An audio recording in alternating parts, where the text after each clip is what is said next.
Good morning, boys and girls. Today is Friday. We love Friday because it's the last day of our week. We know that we get a couple days off during the weekend, and then I get to see you guys on Monday. So let's go ahead and work on our morning message, and then we can get started with our lesson. So behind me, I have our morning message for today. It says, good morning. Today is, and what did I just say today was? It's the best day out of the week, right? Friday. And we know that because it is Friday, we are going to have our virtual field trip during our Zoom meeting. I am excited to show you what I have in store for today. It says, good morning. Today is Friday, April 17th, 2020. And if we go ahead and look at the weather for today, it's going to be very similar weather as it was yesterday, sorry. Partly sunny, and we're still in spring.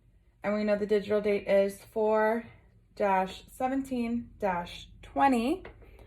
And then let's go ahead and look at our skills. It says, let's match the pictures to the correct word. So we have 3 words that are given to us, and we need to match the picture to the correct word. And if you can see the pictures, I have, what is this, boys and girls? A bell, right? And then this one here is a boy and a girl. We'll find out when I reread the words what that is. And then over here we have what looks like a present, right? So let's go through and let's sound out each word and see if we can find out which one it matches to. So the first one, we have the letter K. What sound does the letter K make? K. I. D. S. K. Id. Kids. Kids. Would it be with the bell, the boy and the girl, or the present? Kids would go with the boy and the girl, right? Because they are kids. They're not adults. They're children. The next one we have is, sound it out, G. I. T. G. Ift. Gift. Gift. That's a new word. Could it be my bell or my present? Good. We know that a gift is another word for present. That's a good vocabulary word to use. So gift is another word for present. So it matches up with our present or our gift here. And then the last one, let's sound it out. B. E. L. B. L. B. L. Bell, right? And we know that that is our last picture. So I'm going to go all the way across and touch the bell. Good.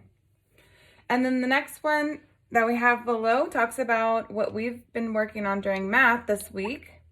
It says, let's circle the object that is heavier. What does the word heavier mean? We talked about the 2 vocabulary words for yesterday's lesson were lighter and heavier, and we were talking about weight. So heavier, remember, we said we used to say that means whenever we were younger, we weren't in kindergarten yet. We used to say it was smaller or bigger. We would say that bigger and heavier go together, but it's not always true. We're talking about weight, how much something weighs.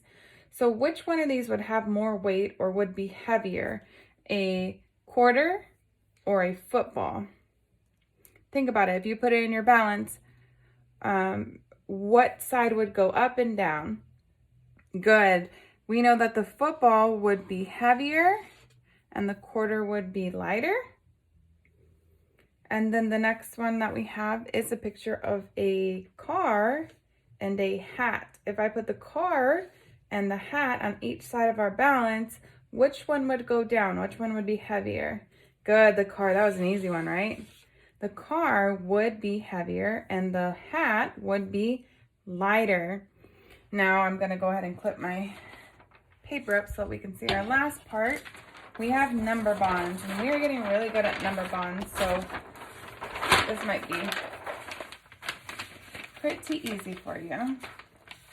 So for our number bonds, we are missing part of the number bond, so we need to fill in that missing part. We don't have to make the number sentence today, so we're just finding the missing number bond. So we know that when we have a number bond, we have 2 of them that match up to 1, and that means that this is going to be what it's equal to, what the total amount is, And this would be part, part. And we know that when we put the two parts together, we make a whole. So part, part, whole. So if I have one part and it's 3 and I need to get to 7, I could do two things. I can either count up from 3 and see how many it takes to get to 7, or I could do the inverse, which is to subtract. Instead of add, I can subtract 7 minus 3. Both of those will give you the correct answer. I'm going to show you right now. So if we go 3 and we count up to 7, so 3, what comes after 3? 4, 5, 6, 7. How many fingers? 4. Good. So if I fill in 4, I could also go back and I could subtract 7 minus 3. So if I start off with 7, so let me put 7 on my fingers, 5 and then 6, 7, and I take away 3 of them. 1, 2, 3. How many are left? 4. So that is called the inverse property. We could do it both ways. We can either find that missing number by adding that last one in, or we could do the inverse property, which would be to subtract. Either one is right, and I'm happy if you're doing either one. So over here we have, again, we know that when the two lines meet onto one box, this would be our total. So this would be part, part, whole. So today we have both of our parts here, which is easy for us, right? Because we know if we have 9 and we add one more, let's count up one more from 9. What comes after 9? 9, 10, right? And that's it. 10. And then our very last number bond we have is,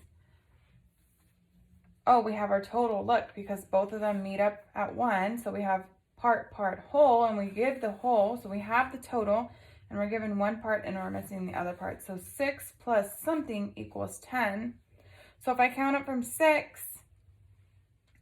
what comes after 6? I'm trying to get all the way to 10. 6, 7, 8, 9, 10. How many? 1, 2, 3, 4. Good. And again, I could do the inverse property, which would be to subtract. I could do 10 minus 6. So if I start off with 10 fingers, here's my 10 fingers, and I take away 6 of them. 1, 2, 3, 4, 5, 6. How many are left? 4. That is 2 different ways. And that is all that we have for our morning message. I will see you guys back soon.